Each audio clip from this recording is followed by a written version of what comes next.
अगर आपको अय्याशी करने का ज़्यादा ही शौक है तो अपनी बीवी के साथ कीजिए। अगर एक बीवी से आपका मन ना भरता हो तो एक दो और शादियां कर लीजिए, लेकिन कम से कम बाहर की उन लड़कियों को छोड़ दीजिए जिनका जीवन अभी शुरू ही नहीं हुआ, जिन्होंने अपनी ज़िंदगी को समझा ही नहीं है। अरे दरिंदों, इस देश के धूर्त राक्षसों, उन लड़कियों की इज्जतों के साथ, अस्मिता के साथ खिलवाड़ करना बंद कर दीजिए, जिन्होंने अपनी ज़िंदगी के वो सुनहरे सपने देखे हैं, अपने कैरियर को बनाने के लिए बाहर जाके पढ़ती हैं, नौकरी करती हैं कि उनका भविष्य बन सके।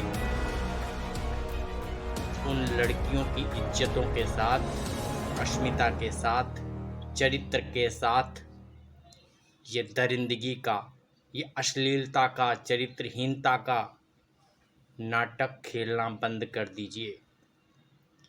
जब से समझने वाला हुआ हूँ यही देख रहा हूँ, कहीं यहाँ बलात्कार हो गया, कहीं वहाँ गैंग रेप हो गया, रेप के बाद लड़की की लाश को फेंक दिया गया, हत्या हो गई, कैंडल मार्च निकालने जाने लगे, शांति यात्राएं शुरू हो गई, सोशल मीडिया पर आक्रोश व्यक्त होना शुरू हो गया। लेकिन परिणाम क्या? उन लड़कियों को जिनकी रेप के बाद हत्या की गई, इज्जत मान सम्मान के साथ खिलवाड़ किया गया, सही समय पे क्या उनको न्याय मिल पाया? भारत के बड़े बड़े ऐसे कांड, निर्भया जैसा कांड, कितने सालों के बाद न्याय मिला? 7 वर्षों के बाद। ऐसे दरिंदों को बचाने के लिए बड़े बड़े महाधिवक्ता, बड़े बड़े अधिवक्ता खड़े हो जाते हैं। अरे मैं तो कहता हूं, ऐसे दरिंदों को बचाने के लिए एक भी अधिवक्ता, एक भी वकील नहीं होना चाहिए। लेकिन ये दुर्भाग्य है इस देश का कि ऐसी घटनाओं में हम वकील पा जाते हैं, वकील तैयार रहते हैं ऐसे दरिंदों का केस लड़ने के लिए। कैंडल मार्च, काहे का कैंडल मार्च? ये शांति यात्रा नहीं है, ये भारत की वो एक ऐसी दुर्दशा है जो कैंडल मार्च से कभी भी खत्म होने वाली नहीं। इसके लिए पिस्टल मार्च होना चाहिए।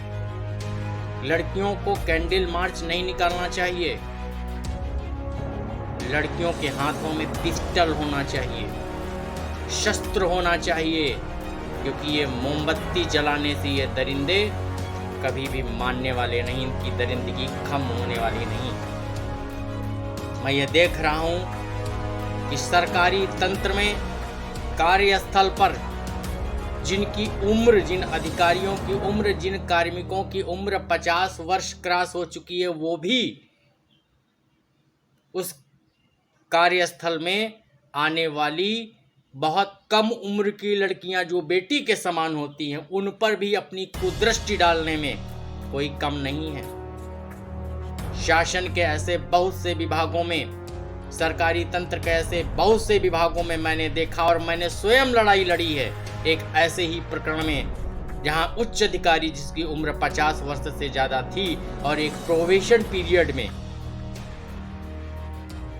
आने वाली लड़की के साथ अपनी गंदी मानसिकता का परिचय देने में कोई कसर नहीं छोड़ी, और जब मनमानी नहीं चली तो उस लड़की को गलत आरोप लगा करके सरेंडर कर दिया जाता है। बरसों चलता है ऐसा प्रकरण, न्याय की मांग बरसों चलती है, दरिंदे बचते रहते हैं, बचाने का तंत्र उनके साथ में लगा रहता है। ये कब तक चलेगा? भारत की न्याय प्रणाली को, भारत के सरकारी विभागों में या कहीं पर भी ऐसी महिलाओं के साथ, लड़कियों के साथ यदि कोई घटना घटित होती है तो तात्कालिक प्रभाव से निर्णय होना चाहिए, क्योंकि एक लड़की की जिंदगी का सवाल होता है। कितना घुटती है, कितना तड़फती है ऐसी लड़की जिसके साथ ऐसी घटनाएं होती हैं, अगर वो जीवित रह जाती है। और सवाल किए जाते हैं, यक्ष प्रश्न किए जाते हैं, क्या हुआ, कैसे हुआ। यहां तक कि कुछ ऐसा तंत्र, ऐसे लोग भी हैं जिनकी संख्या बहुत है, जो लड़की को ही विक्टिम मानते हैं, लड़की के ऊपर ही 50 तरीके के आरोप लगाते हैं, लड़कियों की वेशभूषा, बातचीत, व्यवहार शैली पर भी टिप्पणी करते हैं, लेकिन खुद नहीं देखते कि उनका गिरावा, उनका आकलन, उनका चरित्र, उनकी सोच कैसी है। आज भारत में हर लड़की के हाथ में मोमबत्ती नहीं होनी चाहिए, कलम नहीं होनी चाहिए, एक एक पिस्टल जरूर होना चाहिए, ताकि ऐसे दरिंदे, ऐसे धूर्त, ऐसे राक्षस पास आने से घबराएं। लड़कियों को सिर्फ शिक्षा नहीं देनी चाहिए कि वो अच्छी शिक्षा पा जाएं और अच्छी नौकरी पा जाएं, बल्कि उन्हें अच्छा शूटर भी बनने की ट्रेनिंग देनी चाहिए, और ट्रेनिंग लेनी पड़ेगी। अपना बचाव खुद करना पड़ेगा, कोई बचाने नहीं आएगा, क्योंकि यहाँ की न्याय प्रणाली, यहाँ की कार्यपालिका, यहाँ की व्यवस्थापिका ऐसी है जो न्याय दिलाने में मुझे बिल्कुल नहीं लगता कि वो सक्षम है। अरे देर से मिला न्याय न्याय नहीं होता। जब इंसान मर जाए, जब वो जिंदा रहते हुए एक जिंदा लाश की तरीके से हो जाए, तब न्याय मिला तो कैसा न्याय मिला। यहाँ तो न्याय मरने के बाद मिलता है और जय जय होती है। ये ऐसी जय जय नहीं चाहिए। उत्तर प्रदेश की सर्वोच्च सरकारी संस्थाएं, जहां की स्थिति इतनी खराब है, इतनी गंदी है, जिसका आकलन मैंने स्वयं किया है, अनुभव किया है कि ऐसे उच्चाधिकारी जिनकी उम्र 50 वर्ष की है और रिटायरमेंट के करीब भी हैं, 60 वर्ष की अवधि के नज़दीक हैं, उनको भी नई कार्मिक लड़की चाहिए बतियाने के लिए, हंसी ठिठोली करने के लिए, द्व्यर्थी बातों को सुनने के लिए। क्या अजब का माहौल होता चला जा रहा है। एक एक उस ऑफिस में जहां महिला कार्मिक कार्य करती है, वहां कैमरे की व्यवस्था जरूर होनी चाहिए।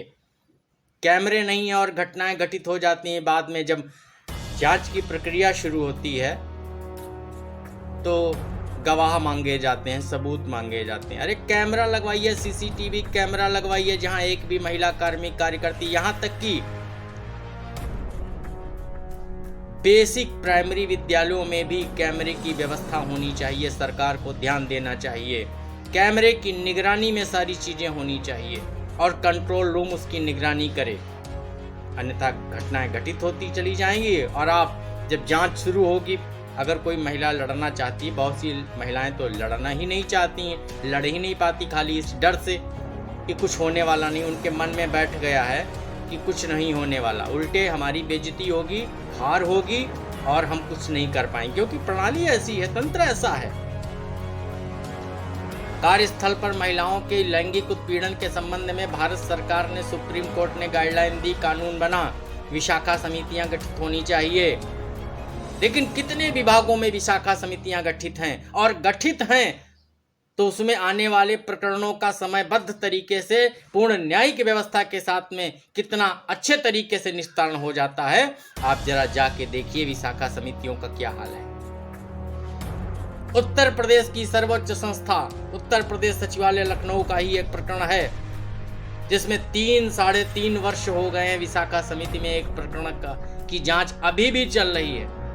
7-8 वर्ष पुराना एक महिला का विषय था, जिसमें उच्चाधिकारियों ने प्रोबेशन पीरियड की महिला कर्मचारी के साथ में हर प्रकार से मानसिक, शारीरिक उत्पीड़न करने का प्रयास किया। जब वो नाकामयाब हो गए तो उल्टे उस महिला पर गलत आरोप लगा करके उसको सरेंडर कर दिया गया। ऐसे बहुत से प्रकरण उत्तर प्रदेश सचिवालय की जैसी सर्वोच्च संस्थाओं में हैं। बहुत सी महिलाएं अपने विषय को उठा नहीं पाती, बहुत से विषय उठाए गए जिसमें कुछ भी नहीं हुआ, तो महिला कार्मिकों के मन में यह धारणा बैठ गई कि ऐसे प्रकरणों में चुप्पी साध लेना ही पर्याप्त है, क्योंकि कुछ होने वाला नहीं। एकाध महिला कार्मिकों ने अपनी आवाज उठाई तो वर्षों प्रकरण लंबित हो गए। एक महिला के प्रकरण में एक पुरुष जांच अधिकारी बनाया जाता है। 9 महीने तक जांच चलती है और कुछ नहीं होता है। कतिपय बिंदुओं में संस्तुति कर दी जाती है। ये विभागीय समिति बनती है, वो भी समयबद्ध तरीके से अपनी जांच प्रक्रिया पूरी नहीं करती है और बिना किसी रिकमेंडेशन से रिपोर्ट सौंप दी जाती है। फिर विशाखा समिति में विषय जाता है और विशाखा समिति में भी वो विषय वर्षों लंबित रहता है। कब तक चलता रहेगा ये? कब तक ऐसी विशाखा समितियां, महिलाओं के संबंध में गठित समितियां, संस्थाएं महिलाओं के प्रकरणों में असंवेदनशील भूमिका का निर्वहन करती रहेंगी? ये विचारणीय विषय है। इसलिए मैं तो स्पष्ट कहता हूं कि महिलाओं को यदि स्वयं अपनी अस्मिता, अपने मान सम्मान, अपने चरित्र की रक्षा करनी है तो उन्हें कलम के साथ साथ शस्त्र भी उठाना पड़ेगा। उन्हें अनुमति लेनी पड़ेगी माननीय न्यायालय से कि उन्हें अपनी रक्षा के लिए अपने कार्यस्थल पर शस्त्र ले जाने की अनुमति हो। क्योंकि आप क्या गारंटी ले सकते हैं कि उनके साथ में कुछ गलत नहीं होगा? जब सरेआम इतनी बड़ी बड़ी घटनाएं हो जाती हैं और कुछ नहीं होता, वर्षों की लड़ाई चलती रहती है और न्याय नहीं मिल जाता, महिलाएं दम तोड़ देती हैं, बहुत तो मर जाती हैं, मरने के बाद भी उनको वर्षों न्याय नहीं मिलता।